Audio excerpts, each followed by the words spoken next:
Għax il-Partit Nazzjonalista jrid ikun oppożizzjoni kostruttiva li tagħmel id-differenza minn issa se jkun qed jippreżenta aktar proposti favur l-enerġija u l-ambjent, iżda fuq kollox favur in-nies. Dan kien il-qofol tal-messaġġ li l-Viċi Kap tal-Partit Nazzjonalista għal-ħidma fil-Parlament David Agius wassal waqt konferenza tal-aħbarijiet. Matul għan-nota kif aktar Maltin u Għawċin qed javviġġinaw lil Partit Nazzjonalista b'kontijiet li mbagħad jirriżulta li kien hemm żbalji fihom. Qed inkunu oppożizzjoni kostruttiva. Aħna mhux ħanżommu l-idea tagħna fil-but u l-poplu Malti jibati. Aħna rridu li minn issa ħanamlu differenza. Minn issa nistgħu nagħtu l-idejat tajbin tagħna. Ovvjament, sena u nofs, sentejn oħra bil-elezzjoni ġenerali konna idejat oħrajn tajbin b'saħħithom li l-poplu Malti kollu mbagħad ikollu fil-programm elettorali tal-Partit Nazzjonalista. David Agius qal li fil-waqt li nstabu każijiet bi żbalji ta' ftit ċenteżmi, oħrajn saħansitra ammontaw għal eluf ta' euro. F'każ ieħor persuna lanqas biss kellu markat li juża l-pannelli solari. Dawn il-każijiet jissonaw mal-wiegħda tal-Partit Laburista qabel l-elezzjoni ġenerali li għaddiet, meta kien wieħed roħ sostanzjali fil-kontijiet tad-dawl. Għax b'din it-taħwida in-nies qed jinsterqu mill-Gvern suppost soċjalista.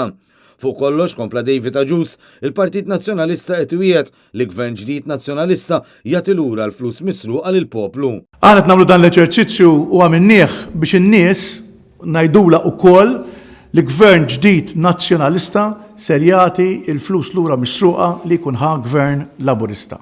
Il-Viċi Kap tal-Partit Nazzjonalista kompla li l-Gvern Soċjalista baqa' ma rridx jippreżenta r-rapport dwar il-miri tat-tibdil fil-klima sal-2020, madankollu dan spiċċa ppubblikat xorta mill-Kummissjoni Ewropea.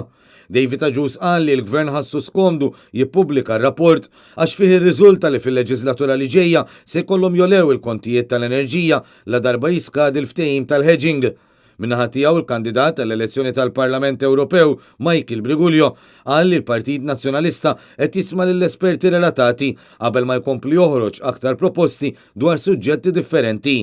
Mis-soursi minn Net News għaliex il-Partit Nazzjonalista qed jippreżenta l-proposti minn issa, David Agius stenna li l-politika tal-partit għandha tibqa' waħda proattiva, effettiva u favur l-ambjent.